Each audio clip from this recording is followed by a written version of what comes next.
പ്രിയപ്പെട്ടവരെ, നമ്മൾ വലിയ ഭാഗ്യമുള്ളവരാ. മാതാവ് പ്രത്യക്ഷപ്പെട്ട അൾത്താരയിലെ അല്ലെങ്കിൽ ആ സാഹചര്യത്തിലും പശ്ചാത്തലത്തിലും ആരാധനയ്ക്ക് ഇവിടെ എത്തിച്ചേരാൻ കഴിഞ്ഞു എന്നുള്ളത് വലിയ ദൈവാനുഗ്രഹമാണ്. അതേസമയം തന്നെ അന്യരാജ്യങ്ങളിൽ ഇപ്പോഴ് ലൈവായി ആരാധന കൂടുന്നവരുണ്ട്. അന്യ സംസ്ഥാനങ്ങളിൽ, അന്യ ജില്ലകളിലൊക്കെ കൂടുന്നവരുണ്ട്. ചിലരിപ്പോൾ കൂടത്തില്ല, സന്ധ്യക്ക് ഓഫീസിൽ നിന്ന് വന്നു കഴിഞ്ഞേ കൂടത്തുള്ളൂ. അവർക്കെല്ലാം വേണ്ടി നമ്മളിപ്പോഴും പ്രാർത്ഥിക്കാൻ പോകുന്നു. പ്രാർത്ഥിക്കുക. കർത്താവേ, ഞങ്ങൾക്കും ഉടമ്പടി എടുത്തു പോയിരിക്കുന്ന എല്ലാ മക്കൾക്കും ഉടമ്പടി എടുത്തില്ലെങ്കിലും ജീവിതത്തിലെ വേദനയും രോഗവും ഹൃദയഭാരവും അനുഭവിക്കുന്ന ഈ ധ്യാനം കൂടുന്ന നാനാജാതി മതസ്ഥർ ദൈവത്തിന്റെ മക്കൾക്ക് ആശ്വാസമാകാൻ അഭിഷേകമാകാൻ ഈ ആരാധനയിലെ കർത്താവിന്റെ കൃപ ലഭിക്കട്ടെ. ശ്രുതികട ഹല്ലേലൂയ.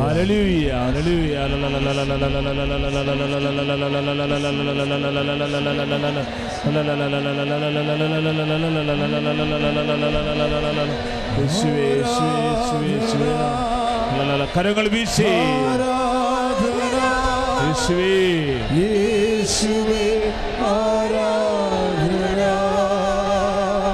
ചേർന്ന് പാടാം. ആരാധന ആരാധന യേശുവേ ആരാധന. പരിശുദ്ധ പരമദിവ്യകാരുണ്യത്തിന് ആരാധനയും സ്തുതിയും പുകഴ്ചയും ഉണ്ടായിരിക്കട്ടെ. എൻ്റെ സഹോദരങ്ങളെ, നമ്മൾ വളരെ ഈടുറ്റ സാക്ഷ്യങ്ങളാണ് നമ്മൾ കേട്ടത്. നമ്മുടെ ഈ പുതിയ കാലത്തെ അതിസങ്കീർണമായ ജീവിതത്തിൻ്റെ എല്ലാ വെല്ലുവിളികളെയും പ്രതിരോധിക്കാൻ കഴിയുന്ന എല്ലാ മണ്ഡലങ്ങളെയും സർവസ്പർശിയായി ദൈവസാന്നിധ്യം അനുഭവിക്കുന്ന സാക്ഷ്യങ്ങളാണ് നമ്മൾ കേട്ടത്. അതുകൊണ്ടാണ് അവസാനമൊക്കെ സാക്ഷ്യം പറഞ്ഞവരെ എല്ലാവരോടും കൂടി പറഞ്ഞത്, നിങ്ങൾ കാത്തിരിക്കണം. ഉടമ്പടി ചെയ്തിട്ടുണ്ടെങ്കിൽ തീർച്ചയായിട്ടും നിൻ്റെ കണ്ണുനീരിലേക്ക് അത് തുടച്ചു മാറ്റാൻ കർത്താവിൻ്റെ കൈ നീണ്ടുവരും. പ്രാർത്ഥനയോടെ വിശ്വസ്തയോടെ കാത്തിരിക്കണം. അത് അവർ പറഞ്ഞതല്ല, അവരിലൂടെ നിങ്ങൾക്ക് കർത്താവ് നിങ്ങളോട് പറഞ്ഞതാണ്. Praise the Lord. ഹല്ലേലൂയ. ഇപ്പോൾ ഒരു സഹോദരൻ വളരെ ഇടറിക്കൊണ്ട് പറഞ്ഞ സാക്ഷിയാണ് അല്ലേ. അദ്ദേഹത്തിൻ്റെ വിസ എക്സ്പയർ ആയിപ്പോയി. വിസ എക്സ്പയർ ആയത് അദ്ദേഹം അറിഞ്ഞില്ല. അതുകൊണ്ട് ജയിലിൽ പോകാനുള്ള എല്ലാ സാധ്യതയുമുണ്ട്. ജയിലിൽ പോയാൽ എത്ര വർഷം കഴിഞ്ഞ് തിരിച്ചു വരുമെന്നറിയില്ല, എന്തുമാത്രം പിഴ ഈടാക്കേണ്ടി വരുമെന്നറിയില്ല. അതെല്ലാം പാസ്പോർട്ട് റിമാർക്ക് വന്നാൽ ചിലപ്പോൾ എക്സിറ്റും പിന്നീട് റീ എൻട്രിയൊക്കെ നടക്കുക. എല്ലാം ജീവിതം അങ്ങ് തീരുകയാണ് ആ മനുഷ്യൻ്റെ. അങ്ങനെ ജീവിതം തീരുമ്പോഴാണ് അദ്ദേഹത്തിൻ്റെ അമ്മ വന്ന് അമ്മ മാതാവിൻ്റെ തിരുസന്നിധിയിൽ പ്രാർത്ഥിക്കുകയല്ല ചെയ്യണത്. എന്താണ് ചെയ്യണത്? ഉടമ്പടി ചെയ്യുകയാണ്. സാധാരണ പ്രാർത്ഥനയും ഉടമ്പടിയും തമ്മിൽ ഒത്തിരി വ്യത്യാസമുണ്ട്. ഉടമ്പടി ചെയ്തു കഴിഞ്ഞപ്പോഴൊരു സംഭവം നടന്ന്. എന്താണ്? അമ്മ മകനെ വിളിച്ചു പറഞ്ഞു. എന്താ വിളിച്ചു പറഞ്ഞത്? അമ്മ നിന്നെ സന്ദർശിക്കും, അമ്മ നിന്നെ സന്ദർശിക്കും. അപ്പോൾ സ്വാഭാവികമായും ഇത് കംപ്ലീറ്റ് വിശ്വാസത്തിൻ്റെ ഒരു സബ്ജക്റ്റാണ്. അമ്മ നിന്നെ സന്ദർശിക്കുമെന്നുള്ളത്. ആ അമ്മച്ചിക്ക് അത് എവിടെ നിന്ന് കിട്ടിക്കാണും? അമ്മ നിന്നെ സന്ദർശിക്കുമെന്നുള്ളത്. പക്ഷേ സംഭവം നടന്നു അല്ലേ? ആ മുസ്ലിം സഹോദരി ഇവനെ രക്ഷിക്കാൻ വേണ്ടി വിളിക്കുമ്പോൾ, അവിടെ വീട്ടിൽ ചെല്ലുമ്പോൾ അവർ പാരമ്പര്യ വേഷത്തിൽ ഒരു കുഞ്ഞിനെയും എടുത്തുകൊണ്ട് വരുമ്പോൾ അവിടെ മുഖത്ത് നോക്കുമ്പോൾ അവർ മനസ്സിലായി മാതാവിൻ്റെ മുഖമാണെന്ന് അല്ലേ? Praise Lord. അപ്പോൾ അമ്മ നിന്നെ സന്ദർശിക്കും. പിന്നീട് നടന്ന സംഭവങ്ങളൊക്കെ നമ്മൾ അത്ഭുതം പോലെയാണ് കേട്ടത്.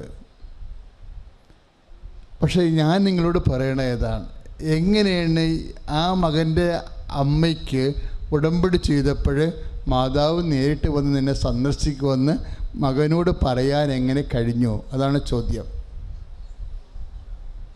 അതെങ്ങനെ കഴിഞ്ഞത്? വിശ്വാസം കൊണ്ട് മാത്രമല്ല. അതായത് അത് ഉടമ്പടി ഒരു പ്രത്യേക പ്രാർത്ഥനയാണ്. എന്ന് വെച്ച് കഴിഞ്ഞാൽ എന്താ സംഭവിച്ചാൽ, വചനത്തിൽ ഇപ്പം ഞങ്ങൾ ആവട്ടെ യേശു ക്രിസ്തുവിൻ്റെ മനസ്സ് അറിയുന്നു എന്നൊരു വചനമുണ്ട്. 1 കൊറിന്ത്യൻസ് 2:16 പറഞ്ഞേ, വീട്ടിൽ പോയി വായിക്കണേ. ഒന്ന് പറഞ്ഞു, ഞങ്ങൾ ആവട്ടെ യേശു ക്രിസ്തുവിൻ്റെ മനസ്സ് അറിയുന്നു. ഇപ്പം നമ്മൾക്ക് എല്ലാവർക്കും കർത്താവിൻ്റെ മനസ്സ് അറിയാൻ പറ്റും. ഉടമ്പടി നിങ്ങളെ ശരിക്കും വളർത്തും. അതിൻ്റെ കറക്റ്റ് ഫോർമുല കീപ്പ് ചെയ്ത് പോവുകയാണെങ്കിൽ അതൊരു പ്രാർത്ഥനയല്ല. പ്രാർത്ഥനയും പ്രഖ്യാപനവും കൂടിയുള്ള ജീവിതം കൊണ്ടുള്ള ദൈവതിരുസന്നിധിയിലുള്ള ഒരു വലിയ സമർപ്പണമാണ്.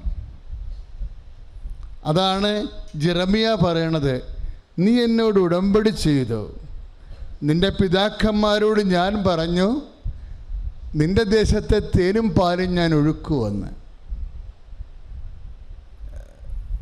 നീ എന്നോട് ഉടമ്പടി ചെയ്തു എന്ന് പറഞ്ഞിട്ട് ജെറമിയ 11-ാം അധ്യായം 5ഉം 6ഉം തിരുവചനങ്ങൾ. ജെറമിയ 11-ാം അധ്യായം 5ഉം 6ഉം തിരുവചനങ്ങൾ. നീ എന്നോട് ഉടമ്പടി ചെയ്തു. എങ്ങനെയാണ് നീ ഉടമ്പടി ചെയ്തത്? എൻ്റെ ഉടമ്പടി നിബന്ധനകൾ നീ പാലിച്ചുവെന്ന്. Praise the Lord.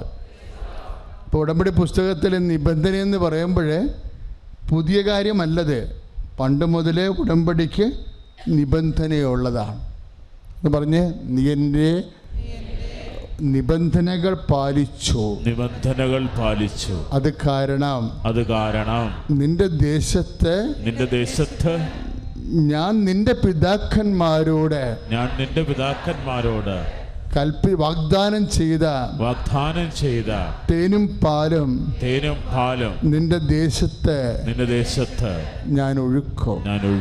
അപ്പൊ ഈ തേനും പാലും ഒഴുക്കുക എന്ന് പറഞ്ഞു കഴിഞ്ഞാൽ അതിൻ്റെ തേനും പാലും ഒഴുകി കിട്ടിയ ആൾക്കാരാണ് ഈ സാക്ഷ്യം വരാൻ പറഞ്ഞ് മാറിയത് അല്ലേ? അതുപോലെ നിങ്ങൾക്ക് സംഭവിക്കുമെന്നുള്ളതാണ് അവസാനമുള്ള ചേച്ചി പ്രവചനം പോലെ പറഞ്ഞത്. Praise the Lord. ഹല്ലേലൂയ. ഇത് കേൾക്കുമ്പോൾ തേനും പാലും ഒഴുക്കാൻ എന്താ മാർഗം? നീ എൻ്റെ ഉടമ്പടിയുടെ നിബന്ധനകൾ പാലിച്ചു. അപ്പം നിബന്ധനകൾ വളരെ കൃത്യമായ കാര്യങ്ങളാണ്. ഉടമ്പടി നടക്കണ എപ്പോഴാണ്? വീടുകളിലാണ് ഉടമ്പടി നടക്കുന്നത്. ആ നിബന്ധനകളെല്ലാം നമ്മൾ പാലിക്കുമ്പോൾ. ഉടനെ ജെറമിയ എന്നാ മറുപടി പറയണത്? കർത്താവേ, അങ്ങനെ ആയിരിക്കട്ടെ എന്ന്. അതാണ് ജെറമിയ 11:5. അതായത് നിന്റെ ദേശത്ത് ഞാൻ തേനും പാലും ഒഴുക്കും, നിന്റെ പിതാക്കന്മാരോട് ഞാൻ പറഞ്ഞ വാഗ്ദാനം പാലിക്കും. എപ്പോഴാണ്? നീ എന്നോട് ചെയ്ത നിബന്ധനകൾ നീ പാലിക്കുമ്പോൾ. അപ്പോൾ ജെറമിയ മറുപടി എന്താ പറയണത്? ജെറമിയ 11:5, കർത്താവേ അങ്ങനെ ആയിരിക്കട്ടെ എന്ന് പറഞ്ഞ്. ആയിരിക്കട്ടെ. അതിനാണ് ആമേൻ എന്ന് പറയണത്, അല്ലേ? ആമീൻ. സ്തുതിക്കട്ടെ. ഹല്ലേലൂയ. കരങ്ങൾ ഉയർത്തിക്കൊണ്ട് സ്തുതിക്കട്ടെ. കർത്താവായ ദൈവമേ, ഉടമ്പടി പാലിക്കുന്ന ഞങ്ങളുടെ ജീവിത നിയോഗങ്ങളുടെ മേൽ തേനും പാലും ഒഴുകുന്ന ദൈവീക വചനത്തിന്റെ അഭിഷേകം, വാഗ്ദാനത്തിന്റെ നിറവ് കർത്താവേ നൽകണമേ എന്ന് പ്രാർത്ഥിക്കുന്നു. ഹല്ലേലൂയ. പരിശുദ്ധ അമ്മ പ്രത്യക്ഷപ്പെട്ട ഈ അൾത്താരയിൽ വന്ന് സാക്ഷ്യം പറയുവാൻ അനുഗ്രഹിച്ച പരിശുദ്ധ അമ്മയ്ക്കും തിരുക്കുമാരനും 1000 നന്ദി. എൻ്റെ പേര് രശ്മി രാജേഷ്, കൊല്ലം ജില്ലയിലെ ശൂർനാട് നിന്ന് വരുന്നു.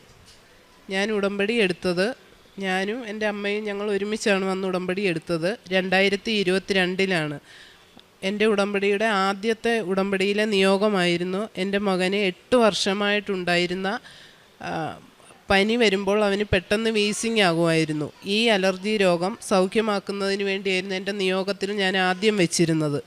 ഉടമ്പടി എടുത്ത് കഴിഞ്ഞതിന് ശേഷം ഒരു വട്ടം കൂടി അവന് ഇങ്ങനെ ഈ വീസിങ് വന്നു.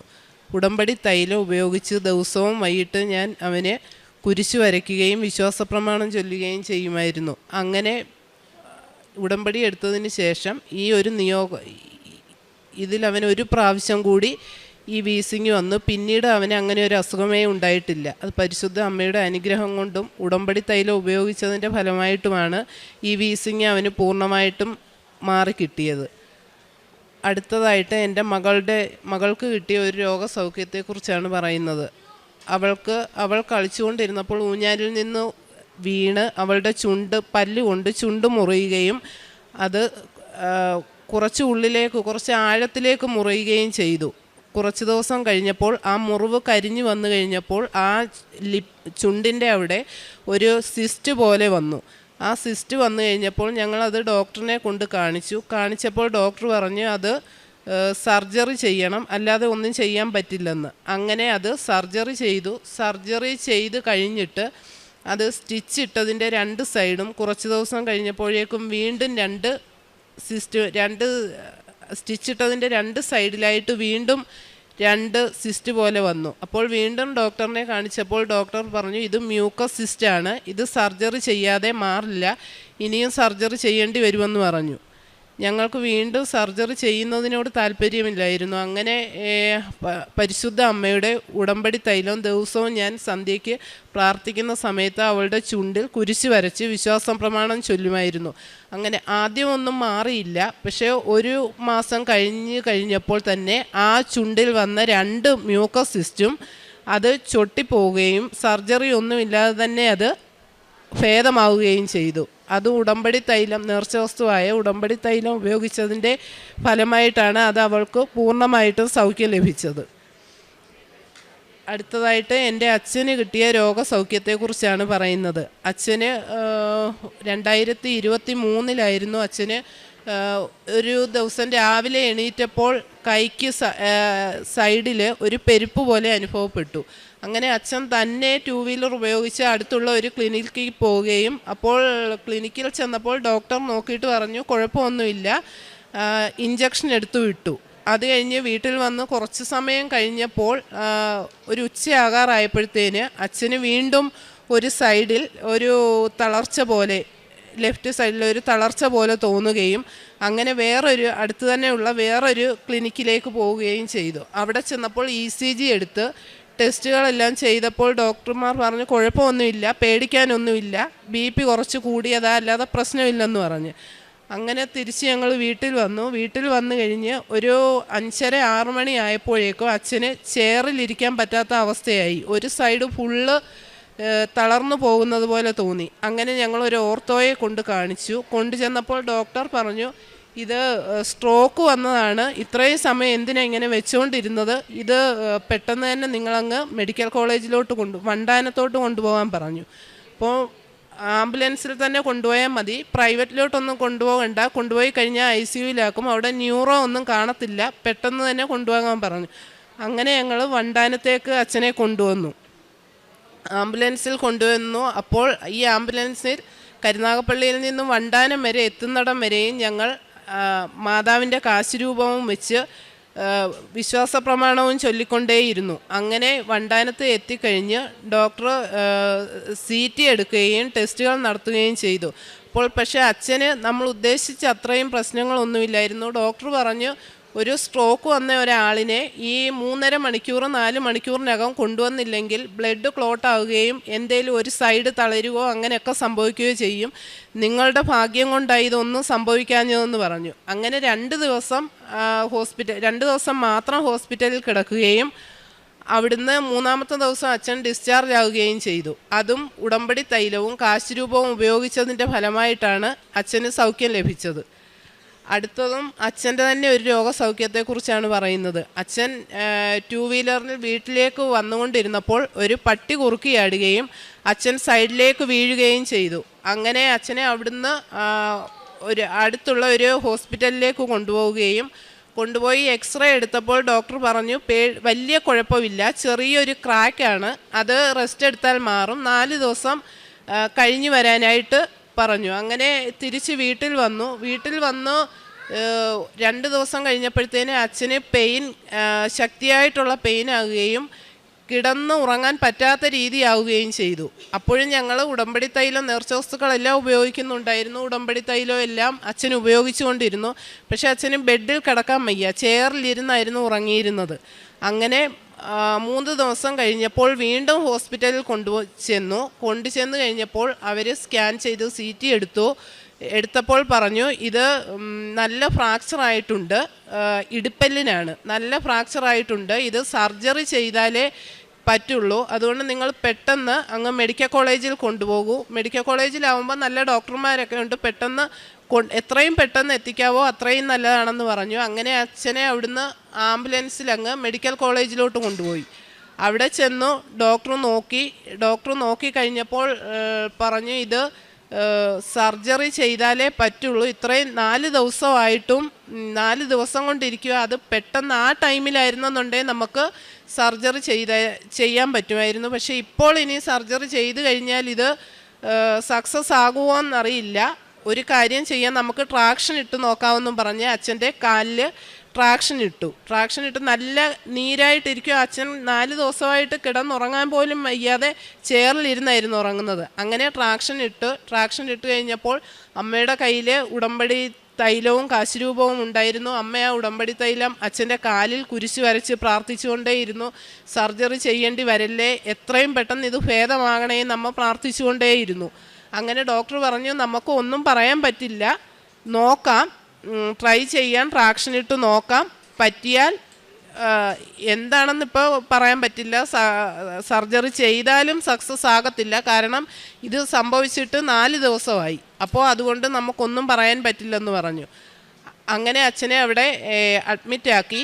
പിറ്റേ ദിവസം ആയപ്പോഴേക്കും അച്ഛൻ്റെ കാലിൻ്റെ നല്ല നീര് വെച്ചിട്ടുണ്ടായിരുന്നു കാലിന്. അപ്പോൾ ഡോക്ടർ വന്ന് നോക്കിയപ്പോൾ കാലിൻ്റെ നീര് കുറഞ്ഞു. ട്രാക്ഷൻ ഇട്ട് വെയിറ്റ് വിട്ട് പറഞ്ഞു 48 ദിവസം ഇങ്ങനെ ഒരേ കിടപ്പ് തന്നെ ഇങ്ങനെ ട്രാക്ഷൻ ഇട്ട് കിടക്കണമെന്ന് പറഞ്ഞു. അങ്ങനെ 8-ാമത്തെ ദിവസം അവിടെ നിന്നും അച്ഛനെ ഡിസ്ചാർജ് ആക്കി. ആംബുലൻസിലാണ് അച്ഛനെ വീട്ടിലേക്ക് കിടന്നുകൊണ്ട് തന്നെയാണ് അച്ഛൻ എല്ലാ കാര്യങ്ങളും ചെയ്തിരുന്നത്, എണീക്കാൻ പറ്റില്ലായിരുന്നു. അങ്ങനെ അവിടുന്ന് അച്ഛനെ ആംബുലൻസിൽ 8 ദിവസം കഴിഞ്ഞപ്പോൾ ആംബുലൻസിൽ വീട്ടിലേക്ക് കൊണ്ടുവന്നു. വീട്ടിലെത്തിയപ്പോഴും ഉടമ്പടി തൈലവും ഉപ്പും എല്ലാം ഉപയോഗിച്ചിരുന്നു. അങ്ങനെ 48 ദിവസം എന്ന് പറഞ്ഞത് 24 ദിവസം ആയപ്പോഴേക്കും, അതിൽ കുറച്ച് ദിവസം ആയപ്പോഴത്തേന് അച്ഛൻ ഈ വെയിറ്റ് ഇട്ടതിനകത്ത് എന്തോ ഇറിറ്റേഷൻ പോലെ ആ വെയിറ്റ് കിടക്കുന്നത് കൊണ്ട് തോന്നി. അങ്ങനെ ഡോക്ടർ പറഞ്ഞ് ഈ വെയിറ്റ് മാറ്റുകയോ ചെയ്യരുതെന്നാണ് ഡോക്ടർ പറഞ്ഞത്. പക്ഷേ അച്ഛൻ്റെ ഈ ഇറിറ്റേഷൻ കാരണം വെയിറ്റിൻ്റെ കുറച്ച് വെയിറ്റ് ഒന്ന് മാറ്റി കൊടുത്തു. അത് ഡോക്ടർമാർ അറിഞ്ഞിട്ടില്ല. അങ്ങനെ മാറ്റിയപ്പോൾ അച്ഛനപ്പോൾ ഒരു ആശ്വാസം കിട്ടി, ആ വെയിറ്റ് കുറച്ച് മാറ്റിയപ്പോൾ. അപ്പോഴും ഞങ്ങൾ പ്രാർത്ഥിക്കുന്നുണ്ടായിരുന്നു, കാലിൽ ഉടമ്പടി തൈലം, ആ മുറിവിൽ ഉടമ്പടി തൈലം എല്ലാം തേച്ച് പ്രാർത്ഥിച്ചുകൊണ്ടേയിരുന്നു. ഷുഗറും ഒക്കെ ഉണ്ട്, അപ്പോൾ കമ്പി കിഴിച്ചാണ് ഇട്ടേക്കുന്നത്. അപ്പോൾ അതിന് എന്തെങ്കിലും മുറിവ് പഴുക്കുവോ എന്തും ആകാമെന്ന് ഡോക്ടർ പറഞ്ഞു. പക്ഷേ ഒന്നും സംഭവിച്ചില്ല. 48 ദിവസം പറഞ്ഞത്. 24-ാമത്തെ ദിവസം അച്ഛനെ ഹോസ്പിറ്റലിൽ കൊണ്ടുചെന്നപ്പോൾ എക്സ്റേ എടുത്ത് നോക്കിയപ്പോൾ അതിനകത്ത് കുഴപ്പമൊന്നുമില്ല. അപ്പോൾ ഡോക്ടർ പറഞ്ഞ് ട്രാക്ഷൻ മാറ്റാമെന്ന് പറഞ്ഞു. അങ്ങനെ ട്രാക്ഷൻ മാറ്റിയിട്ട് വീട്ടിൽ വിട്ട് കഴിഞ്ഞ് പിന്നെ ഒരു മാസം കഴിഞ്ഞിട്ട് ചെല്ലാനായിട്ട് പറഞ്ഞു. അപ്പോൾ ഒരു മാസം വീണ്ടും ഈ ട്രാക്ഷൻ എടുത്തിടത്ത് നല്ല നീരുമെല്ലാം ഉണ്ടായിരുന്നു. അപ്പോൾ അതിൽ ഉടമ്പടി തൈലവും എല്ലാം പുരട്ടി ഉപ്പ് വെള്ളത്തിനകത്തിട്ട് ചൂടുവെള്ളത്തിൽ ഉപ്പ് പിടിക്കുമായിരുന്നു. അങ്ങനെ ഒരു മാസം കഴിഞ്ഞ് വീണ്ടും അച്ഛനെ കൊണ്ടുചെന്ന് കഴിഞ്ഞ് എക്സ്റേ എടുത്ത് നോക്കിയപ്പോൾ ഡോക്ടർ പറഞ്ഞു, ഡോക്ടറിന് തന്നെ അതിശയമായിപ്പോയി. ഡോക്ടർ പറഞ്ഞു, ഇയാൾ ഇങ്ങനെ ഒന്നും എണീറ്റ് നടക്കുമെന്ന് പോലും പ്രതീക്ഷിച്ചില്ല. സർജറി ചെയ്ത് കഴിഞ്ഞാൽ അത് സക്സസ് ആകത്തില്ലായിരുന്നു, ഇയാൾ എണീക്കത്തില്ലായിരുന്നു. പക്ഷേ ഇപ്പം ഇത് അത്ഭുതമാണ്, 2 സൈഡും ഇടുപ്പല്ലായിരുന്നു. അപ്പം 2 സൈഡിലെയും ഇപ്പോൾ ഒരുപോലെ, ഒരു സാധാരണ ഒരു മനുഷ്യന് എങ്ങനെയാണ് 2 സൈഡും ഇരിക്കുന്നത് അതുപോലെ തന്നെ ഈ ഫ്രാക്ചറുകളല്ല, ഇത് മൊത്തം ഒടിഞ്ഞു പോയതായിരുന്നു. ഈ ഫ്രാക്ചറുകളെല്ലാം മാറി 2 സൈഡും ഒരേപോലെ ഇരിക്കുന്നുവെന്ന് പറഞ്ഞു. എന്നിട്ട് ഡോക്ടർ പറഞ്ഞു, നടക്കുന്ന സമയത്ത് ഒരു സ്റ്റിക്ക് കയ്യിൽ പിടിക്കണം, ഒരു സപ്പോർട്ടിന് വേണ്ടി ഒരു സ്റ്റിക്ക് കയ്യിൽ പിടിക്കണമെന്ന് പറഞ്ഞു. ഡോക്ടറിന് അറിയത്തില്ല. ഡോക്ടർ വിചാരിച്ചു ഇങ്ങനെ സംഭവിക്കുന്ന പേഷ്യൻ്റൊക്കെ പെട്ടെന്ന് നടക്കാൻ പറ്റില്ലല്ലോ. പക്ഷേ സ്റ്റിക്കിൻ്റെ ഒന്നും ഒരു സഹായവും വേണ്ടി വന്നില്ല. കാരണം അമ്മ മാതാവിൻ്റെ സഹായം ഉള്ളപ്പോൾ നമുക്ക് സ്റ്റിക്കിൻ്റെ ആവശ്യമില്ലല്ലോ.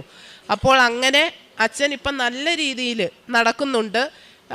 അത് കഴിഞ്ഞ് പിന്നെ കാറിലായിരുന്നു അച്ഛൻ എവിടെ ഹോസ്പിറ്റലിൽ പോകുകയെല്ലാം ചെയ്യുന്നത്. ആദ്യമായിട്ടാണ് ഇന്ന് ഇത്രയും ദൂരം, ഞങ്ങൾ ശൂരനാടാ, അവിടെ നിന്ന് ഇവിടം വരെ അച്ഛൻ ബസ്സിൽ കയറുന്നതിനും പ്രശ്നമില്ലായിരുന്നു, ഇവിടെ വരുന്നതിനും അച്ഛന് നടക്കുന്നതിനും ഒന്നും ഒരു കുഴപ്പവുമില്ലായിരുന്നു. ഇതെല്ലാം അമ്മ മാതാവിൻ്റെ അനുഗ്രഹം കൊണ്ട് ഞങ്ങൾക്ക് കിട്ടിയതാണ് ഈ രോഗസൗഖ്യം. എല്ലാം കാണാൻ വരുന്നവരെല്ലാം പറയുമായിരുന്നു, ഇത് എണീക്കത്തില്ല, ഇനി ഇങ്ങനെ കിടക്കത്തതേ ഉള്ളൂ. അപ്പോൾ അത് കേൾക്കുമ്പോൾ അച്ഛനും വിഷമമായിരുന്നു, ഞങ്ങൾക്കെല്ലാം വിഷമമായിരുന്നു. പക്ഷേ എത്ര പെട്ടെന്ന് റിക്കവറായെന്ന് ഞങ്ങൾക്ക് തന്നെ അറിയില്ല. ഇപ്പോൾ കാണുന്നവർക്കെല്ലാം അതിശയമാണ്, അച്ഛൻ ഇങ്ങനെ നടന്നു പോകുന്നത് കാണുമ്പോൾ എല്ലാവർക്കും അതിശയമാണ്, ഇത്രയും പെട്ടെന്ന് ഇങ്ങനെ ഒരാൾ നടക്കുന്നത്. സാധാരണ ഇങ്ങനെ പറ്റിയ പേഷ്യൻസ് ഒന്നും ഇങ്ങനെ ഇത്രയും പെട്ടെന്ന് റിക്കവറായി നടക്കില്ല. ഇതെല്ലാം അമ്മ മാതാവിൻ്റെ അനുഗ്രഹം കൊണ്ട് സാധിച്ചതാണ്. ഇനിയും ഒത്തിരി അനുഗ്രഹങ്ങളുണ്ട്, അത് കൂടെ ആളില്ലാത്തത് കൊണ്ട് അത് നമുക്ക് പറയാൻ പറ്റില്ല. പിന്നെ അതുപോലെ പ്രേക്ഷിത പ്രവർത്തനം, പത്രം എല്ലാവർക്കും വിശ്വാസ പ്രമാണം ചൊല്ലി അത് അർഹതപ്പെട്ടവർക്കാണ് ഈ പത്രം കൊടുത്തിരുന്നത്. പത്രം കൊടുക്കുന്നതിനേക്കാൾ ഉപരി ഞങ്ങൾക്ക് കിട്ടിയ അനുഭവങ്ങൾ ഞങ്ങൾ മറ്റുള്ളവരോട് പറഞ്ഞ് എല്ലാവരെയും ഞങ്ങൾ പറഞ്ഞു തന്നെ കുറേ ആൾക്കാർ ഇവിടെ വന്ന് ഉടമ്പടി എടുത്തിട്ടുണ്ടായിരുന്നു. അതുപോലെ ഞങ്ങളുടെ അവിടെ ഒരു കൃപാസനം ഗ്രൂപ്പ് എന്ന് പറയുന്ന ഒരു ഗ്രൂപ്പുണ്ട്. ഞങ്ങൾ കുറേ ആൾക്കാർ ചേർന്ന്, മെയിനായിട്ട് ഒരു ചേച്ചിയും ഒരണ്ണനുമാണ് ഈ ഗ്രൂപ്പ് നടത്തുന്നത്. അവിടെ ഞങ്ങൾ ഈ ഗ്രൂപ്പിലുള്ള എല്ലാവരും ചേർന്ന് കാശ് പിരിച്ച് ഫുഡുണ്ടാക്കി എല്ലാ മാസത്തെയും 2ാമത്തെ തിങ്കളാഴ്ച കരുനാഗപ്പള്ളി ഗവൺമെൻറ് ഹോസ്പിറ്റലിൽ അമ്മ മാതാവിൻ്റെ പേരിൽ കൊണ്ടുവന്ന് ഫുഡ് കൊടുക്കുന്നുണ്ട്. അതുപോലെ എന്നെക്കൊണ്ട് പറ്റുന്ന രീതിയിൽ സഹായങ്ങൾ എല്ലാവർക്കും ചെയ്യുന്നുണ്ട്. അതുപോലെ എൻ്റെ കുട്ടികൾക്കാണെങ്കിലും അവരുടെ പഠനത്തിൻ്റെ കാര്യത്തിലാണെങ്കിലും എല്ലാ കാര്യത്തിലും അമ്മ മാതാവിൻ്റെ സഹായം കൊണ്ട് കുഴപ്പമൊന്നുമില്ലാതെ ഞങ്ങൾ മുന്നോട്ട് പോവുകയാണ്. സ്കൂളിൽ പോകുന്ന സമയത്താണെങ്കിലും രാവിലെ 2 പേർക്കും ഞാൻ ഉടമ്പടി തൈലം അവരുടെ നെറ്റിയിൽ തൊട്ട് കുരിശ് വരച്ച് വിശ്വാസ പ്രമാണം ചൊല്ലിയാണ് 2 പേരെയും സ്കൂളിലേക്ക് വിടുന്നത്. ഈ ഉടമ്പടി എടുത്ത് കഴിഞ്ഞതിൽ പിന്നെ ഒരുപാട് മാറ്റങ്ങൾ ഞങ്ങളുടെ ജീവിതത്തിൽ ഉണ്ടായിട്ടുണ്ട്. എല്ലാ കാര്യങ്ങളും കുറേ കാര്യങ്ങൾ ഇനി സാധിക്കാനുണ്ടെങ്കിൽ അത് അമ്മ മാതാവായിട്ട് ഞങ്ങൾക്ക് സാധിച്ചു തരുമെന്ന് തന്നെ പൂർണ്ണമായിട്ടും വിശ്വസിക്കുന്നു. ചിലപ്പം നമുക്ക് ചില കാര്യങ്ങളിൽ അനുഗ്രഹം കിട്ടാൻ കുറച്ച് താമസം എടുക്കും. എന്നാലും നമ്മൾ നിരാശപ്പെടേണ്ട കാര്യമില്ല. എനിക്ക് നിരാശയൊന്നുമില്ല. കാരണം ഇപ്പോഴല്ല, എപ്പോഴാണെങ്കിലും അമ്മ മാതാവ് അത് സാധിച്ചു തരുമെന്ന് ഞാൻ പൂർണ്ണമായിട്ടും വിശ്വസിക്കുന്നു. അതുപോലെ ജീവിതകാലം മുഴുവൻ ഈ വിശ്വാസത്തിൽ തന്നെ ഞങ്ങൾക്ക് മുന്നോട്ട് പോകണമെന്നാണ് ഞാൻ വിശ്വസിക്കുന്നത്. എൻ്റെ കുഞ്ഞുങ്ങൾക്കായാലും ഇനി അവരുടെ ജീവിതത്തിൽ എന്ത് കിട്ടിയാലും അത് മെറിറ്റ് കൊണ്ടല്ല, ഗ്രേസ് കൊണ്ടാണ് കിട്ടുന്നതെന്ന് അവർ വിശ്വസിക്കണം. ആ വിശ്വാസത്തിൽ അവർ വളരണമെന്നാണ് എൻ്റെ ആഗ്രഹം. ഞാൻ അമ്മ മാതാവിനോട് അതാണ് പ്രാർത്ഥിക്കുന്നത്. ജീവിതകാലം മുഴുവൻ ഞങ്ങൾ ഈ വിശ്വാസത്തിൽ തന്നെ മുന്നോട്ട് പോകുമെന്നും അമ്മ മാതാവിൻ്റെ അനുഗ്രഹം എല്ലാവർക്കും, ഉടമ്പടി എടുത്ത എല്ലാവർക്കും, ഞങ്ങൾക്ക് മാത്രമല്ല എല്ലാവർക്കും അമ്മ മാതാവിൻ്റെ അനുഗ്രഹം ഉണ്ടാകട്ടെ എന്ന് പ്രാർത്ഥിക്കുന്നു. അമ്മ മാതാവിനും ഈശോയ്ക്കും 1000 നന്ദി. ജിനി ജിൻസ്, ഞാൻ സെൻറ് ആനീസ് ഫൊറോൻ ചർച്ച് ഇടവകാംഗമാണ്. 2/4/2023 ഞാൻ ആദ്യമായിട്ട് ഉടമ്പടി എടുത്തത്. ഇതെൻ്റെ 2ാമത്തെ സാക്ഷ്യമാണ്. ഇതെൻ്റെ ഭർത്താവ് ജിൻസ് ജോസഫ്, ഇതെൻ്റെ മകള് ജിയ ജിൻസ്, ഒരു മകൻ കൂടിയുണ്ട് എനിക്ക്, ജിവിത് ജിൻസ്. ഇതെൻ്റെ 2ാമത്തെ സാക്ഷ്യമാണ്. 10 വർഷമായിട്ട് എനിക്ക് മൈഗ്രെയിൻ ഉണ്ടായിരുന്നു, തലവേദന. യാത്ര ചെയ്യുമ്പോൾ, ഭക്ഷണം കഴിക്കാതിരിക്കുമ്പോഴൊക്കെ 2023 അഖണ്ഡ ജപമാല റാലിക്ക് ഞാൻ വന്നപ്പോൾ എനിക്ക് ബസ്സിൽ കയറിയതിന് ശേഷം ഭയങ്കര തലവേദനയായിരുന്നു. ഞാനൊരു തലവേദനയുടെ ഗുളിക കഴിച്ചിട്ട് അന്ന് ഞാൻ മാതാവിനോട് പ്രാർത്ഥിച്ചു, അമ്മേ മാതാവേ, എനിക്ക് ഈ യാത്ര ചെയ്യുമ്പോഴും ഭക്ഷണം കഴിക്കാതിരിക്കുമ്പോഴുള്ള തലവേദന മാറ്റിത്തരണമേന്ന്. അന്ന് മുതൽ ഇന്ന് ഈ നിമിഷം വരെ ആ 2 സാഹചര്യങ്ങളിലും എനിക്ക് തലവേദന വന്നിട്ടില്ല. പിന്നെ ഇത് എൻ്റെ 2ാമത്തെ സാക്ഷ്യം. എൻ്റെ ഭർത്താവിന് കഴിഞ്ഞ ജൂലൈ മാസത്തിൽ ഉദരസംബന്ധമായിട്ട് വയറ് വീർക്കുകയും വളരെയധികം അസ്വസ്ഥത അനുഭവപ്പെടുകയും ചെയ്തു. ഭക്ഷണം കഴിക്കാൻ സാധിക്കാതെ വരിക, അതുപോലെ തന്നെ ഭയങ്കര അസിഡിറ്റി വന്നിട്ട് പുള്ളിക്ക് ഭയങ്കര അസ്വസ്ഥതയായിരുന്നു. അതിനെ തുടർന്ന് ഞങ്ങൾ ഹോസ്പിറ്റലിൽ കൊണ്ടുപോയി. ഹോസ്പിറ്റലിൽ ചെന്ന് കഴിഞ്ഞപ്പോൾ ഡോക്ടർ പറഞ്ഞത് അതിന് മുന്നേ അവിടുത്തെ ഹിസ്റ്ററിയിൽ ഗ്രേഡ് 1 ഫാറ്റി ലിവർ ഉണ്ടായിരുന്നായിരുന്നു. അതുകൊണ്ട് 1.5 വർഷം കഴിഞ്ഞതായതുകൊണ്ട് ഇനി നമുക്ക് ഒരു MRI സ്കാൻ ചെയ്താൽ മാത്രമാണ് ഇതിൻ്റെ ലിവറിൻ്റെ കണ്ടീഷൻ എന്താണെന്ന് നമുക്ക് കറക്റ്റായിട്ട് അറിയാൻ സാധിക്കുകയുള്ളൂ എന്ന് പറഞ്ഞു. അതിനുശേഷമുള്ള എല്ലാ ഡെയിലി ബ്രെഡ് പ്രാർത്ഥനയിലും അച്ഛൻ പറയുമായിരുന്നു, നിങ്ങളുടെ കയ്യിൽ എന്തെങ്കിലും ട്രീറ്റ്മെൻറ്റിൻ്റെ പേപ്പറുകളോ പരീക്ഷയോ എന്തിൻ്റെ കൊണ്ടെങ്കിൽ ആ പേപ്പർ വെച്ച് പ്രാർത്ഥിക്കണമെന്ന് പറയുമായിരുന്നു. ഞങ്ങൾ എല്ലാ ദിവസവും MRIയുടെ സ്കാനിങ്ങിൻ്റെ പേപ്പർ വെച്ച് ദിവസവും പ്രാർത്ഥിക്കുമായിരുന്നു. MRI എടുത്തിട്ട് തിരിച്ചു വന്നതിന് ശേഷം കുറച്ച് ദിവസം കഴിഞ്ഞതിന് ശേഷമാണ് അതിൻ്റെ റിസൾട്ട് മേടിക്കാൻ അവർ ചെല്ലാൻ പറഞ്ഞത്. ആ റിസൾട്ട് മേടിക്കുന്നതിൻ്റെ തലേദിവസം എനിക്ക് ഇതുപോലെ തന്നെ ഒരു സ്വപ്നം ഞാൻ കണ്ടു. ഡോക്ടർ വന്നിട്ട് MRI റിസൾട്ട് കുഴപ്പമില്ല, പക്ഷേ വേറെ എന്തോന്നും പറഞ്ഞിട്ട് ഡോക്ടർ തിരിഞ്ഞ് നടക്കുന്നതായിട്ടാണ് എനിക്ക് തോന്നിയത്. പിറ്റേ ദിവസം ഹോസ്പിറ്റലിൽ ചെന്ന് കഴിഞ്ഞപ്പോൾ ഡോക്ടർ MRI റിസൾട്ട് നോർമലാണെന്ന് പറഞ്ഞു, പക്ഷേ എൻഡോസ്കോപ്പി ഒന്ന് ചെയ്തു നോക്കണം, കുടലുകളുടെ കണ്ടീഷൻ എന്താണെന്ന് നമുക്കൊന്ന് അറിയണമെന്ന് പറഞ്ഞു. അങ്ങനെ എൻഡോസ്കോപ്പിക്കും ഡേറ്റ് വന്നു. അതും ഞങ്ങൾ ഇതുപോലെ തന്നെ ഡെയിലി ബ്രെഡിൽ വെച്ച് പ്രാർത്ഥിക്കുമായിരുന്നു. എല്ലാ ദിവസവും തൈലം തേക്കുകയും വയറിലും തൈലം തേച്ച് പ്രാർത്ഥിക്കുമായിരുന്നു. വീട്ടിൽ നിന്ന് ഇറങ്ങി പോകുമ്പോഴും നമ്മളിതുപോലെ പിള്ളേരാണെങ്കിലും ഹസ്ബൻഡാണെങ്കിലും തൈലം തേച്ച് പ്രാർത്ഥിച്ചിട്ടാണ് ഇറങ്ങി പോകുന്നത്. മകൻ എന്നും വിശ്വാസ പ്രമാണം ചൊല്ലി തൈലം തേച്ചിട്ടേ ക്ലാസ്സിൽ പോവുള്ളൂ. അതുപോലെ തന്നെ ഞങ്ങൾ എല്ലാ ദിവസവും തുടർന്നുകൊണ്ടിരുന്നായിരുന്നു. ഹോസ്പിറ്റലിൽ ചെന്ന് കഴിഞ്ഞപ്പോൾ എൻഡോസ്കോപ്പി ചെയ്തു. എൻഡോസ്കോപ്പി ചെയ്ത് കഴിഞ്ഞപ്പോൾ അവർ ജ്യൂസി പോലുള്ളൊരു പദാർത്ഥം സ്കാനിങ്ങിനെടുത്തു. അപ്പോഴും നമുക്ക് ടെൻഷനായി. ഇനി അവർ പറഞ്ഞു ഒരാഴ്ച കഴിഞ്ഞിട്ട് ഇതിൻ്റെ റിസൾട്ട് വരുള്ളൂ എന്ന് പറഞ്ഞു. അപ്പോൾ അതുവരെ നമ്മൾ വളരെ സങ്കടപ്പെട്ടായിരുന്നിരുന്നേ. ഇനി ഇതിൻ്റെ റിസൾട്ട് വരാൻ വേണ്ടി കാത്തിരിക്കണമല്ലോ എന്ന് വിചാരിച്ചു. ഉച്ച കഴിഞ്ഞായിരുന്നു ഡോക്ടറിനെ കാണാൻ വേണ്ടിയിട്ട് നമുക്ക് അപ്പോയിൻമെൻറ്റ് തന്നായിരുന്നേ. ആ തൊട്ടടുത്ത് തന്നെ ഒരു പള്ളി ഉണ്ടായിരുന്നു മാതാവിൻ്റെ. അപ്പം ഞങ്ങൾ അവിടെ പോയിരുന്ന് പ്രാർത്ഥിച്ചു. അന്നേരം ഞാൻ അവിടെ നിന്ന് പ്രാർത്ഥിച്ചു, പറഞ്ഞു, മാതാവേ, ഇത്രയും ദിവസം ടെൻഷനായിരുന്നു, ഇന്നും ഡോക്ടർ നമുക്കൊരു മറുപടി വരാൻ നേരത്ത് ഞങ്ങൾക്ക് ഇനി സങ്കടപ്പെടുത്തേണ്ട ഒരു ആൻസർ തരില്ലേ എന്ന് ഞങ്ങൾ പ്രാർത്ഥിച്ചായിരുന്നു. അതിനുശേഷം ഞങ്ങൾ എൻഡോസ്കോപ്പിയുടെ റിസൾട്ട് പറയാനായിട്ട് ഡോക്ടറിൻ്റെ അടുത്ത് ചെന്ന് കഴിഞ്ഞപ്പോൾ ഡോക്ടർ പറഞ്ഞു, എൻഡോസ്കോപ്പി നോർമലാണ്, പ്രശ്നമൊന്നുമില്ല, ജ്യൂസി പോലുള്ള അതെടുത്ത് അത് കുഴപ്പമൊന്നുമില്ല, അത് നോർമലായിട്ട് അതിൻ്റെ റിസൾട്ട് വരുമെന്ന് അന്നേരം അവിടെ വെച്ച് തന്നെ ഡോക്ടർ നമുക്ക് പറഞ്ഞു തന്നു. അത് ദൈവത്തിൻ്റെയും മാതാവിൻ്റെ ഒരു കരുണയാൽ മാത്രമാണ് ഇത് നേടിത്തന്ന് ഞങ്ങൾ വിശ്വസിക്കുന്നു. പിന്നെ ഇന്ന് രാവിലെ ഞാൻ ഇങ്ങോട്ട് പോരാനായിട്ടിരുന്നപ്പോൾ എനിക്ക് ഈ സാക്ഷ്യം പറയാനായിട്ട്, ഹസ്ബൻഡിൻ്റെ സാക്ഷ്യം പറയാനായിട്ട് ഞാൻ ശരിക്കും ഓഗസ്റ്റ് മുതൽ ഒരുങ്ങി നടക്കുന്നതാണ്. അപ്പോൾ എൻ്റെ ഒരു ആഗ്രഹമായിരുന്നു ഞങ്ങൾ എല്ലാവരോടും കൂടി വന്നിരുന്ന് സാക്ഷ്യം പറയണമെന്നുള്ളത് എൻ്റെ ഒരു ആഗ്രഹമായിരുന്നു. മോള് നേഴ്സിങ്ങിന് BSc നേഴ്സിങ്ങിന് കോയമ്പത്തൂർ പഠിക്കണേ. അപ്പോൾ ഇവൾക്കും മകനും വരാൻ സാധിക്കാത്തതിനാൽ എൻ്റെ സാക്ഷ്യം പറയാൻ വൈകിക്കൊണ്ടിരിക്കുകയായിരുന്നു. അതുകൊണ്ട് ഭയങ്കര അസ്വസ്ഥതകളായിരുന്നു. അതുകൊണ്ട് വീട്ടിൽ ഭയങ്കര ബുദ്ധിമുട്ടുകളായിരുന്നു. അപ്പോൾ ഞങ്ങൾക്ക് അതിനായിട്ടൊരു സമയം ഒരുക്കി തന്നെയെന്ന് പ്രാർത്ഥിച്ചിരുന്നായിരുന്നു. അതിന് ദൈവം ഇന്നാണ് ഞങ്ങൾക്ക് അവസരം ഒരുക്കി തന്നത്. അതിനും ദൈവത്തിനും തിരുക്കുമാരനും ഒരുപാട് നന്ദി പറയുന്നു. പിന്നെ ഇന്ന് രാവിലെ ഇങ്ങോട്ട് പോരാനായിട്ട് ഞാൻ ഇറങ്ങിക്കഴിഞ്ഞ് കഴിഞ്ഞപ്പോൾ വീണ്ടും എനിക്ക് തടസ്സം വന്നു. ഞാൻ ഏറ്റവും മുമ്പ് തന്നെ ഞാൻ വന്നായിരുന്നു. ഇവർ കാറിന് പിന്നീട് വരിക ചെയ്തായിരുന്നേ. ഞാൻ പോന്നപ്പോൾ എൻ്റെ 2 വീലർ ബ്രേക്ക് കിട്ടാതെ വന്ന് റോട്ടിൽ മറിയുകയും അവിടെയുള്ള ആൾക്കാർ മൊത്തം ഓടിക്കൂടി. കാരണം വെച്ചിട്ടുണ്ടെങ്കിൽ അതുപോലെ അത് മറിഞ്ഞായിരുന്നായിരുന്നു. അപ്പോൾ എനിക്കൊന്നും സംഭവിച്ചില്ല. എൻ്റെ മുട്ടിൽ മാത്രം ഇച്ചിരി ഒരു പോറൽ മാത്രമേ എനിക്ക് സംഭവിച്ചുള്ളൂ. തടസ്സങ്ങൾ ഉണ്ടായാലും മാതാവും തിരുക്കുമാരനും എന്നെ ഇവിടം വരെ എത്തിച്ചതിനും എനിക്ക് സാക്ഷ്യം പറയാൻ അനുവദിച്ചതിനും 1000 നന്ദി പറയുന്നു. പ്രേക്ഷിത പ്രവർത്തനമായിട്ട് ഞങ്ങൾ ചെയ്യുന്നത് പത്രങ്ങൾ എല്ലാ മാസവും ഇവിടെ നിന്ന് മേടിച്ചുകൊണ്ട് പോകും. ക്രൈസ്തവർക്കും അക്രൈസ്തവർക്കും നമ്മൾ കൊടുക്കാറുണ്ട്. അതുപോലെ മാസത്തിലൊരിക്കലും ഞങ്ങൾക്ക് അവിടെ ആവേ മരിയ എന്ന് പറഞ്ഞൊരു ഗ്രൂപ്പുണ്ട്. ഉടമ്പടി എടുത്ത എല്ലാവരും ഞങ്ങൾ ആ ഗ്രൂപ്പിൽ ആരെങ്കിലും ഒരു വ്യക്തിക്ക് ചികിത്സാ സഹായം എല്ലാവരോടും കൂടി ചെയ്യും എല്ലാ മാസവും. അതുപോലെ തന്നെ മെഡിക്കൽ കോളേജിലേക്ക് നമ്മൾ ചോറ് ഒരാഴ്ചയിൽ ഒരു ദിവസം കൊണ്ടുപോയി കൊടുക്കും. അങ്ങനെയുള്ള കാര്യപ്രവൃത്തികൾ ചെയ്യാറുണ്ട്. പിന്നെ വിൻസെൻ്റ് ഡിപ്പോളിൽ ഞാൻ അംഗമായിട്ട് പ്രവർത്തിക്കുന്നുണ്ട്.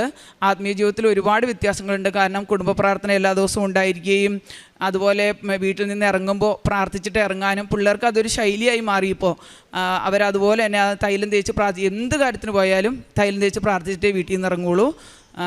എല്ലാ അനുഗ്രഹങ്ങൾ തന്ന മാതാവിനും തിരുക്കുമാരനും 1000 നന്ദി പറയുന്നു.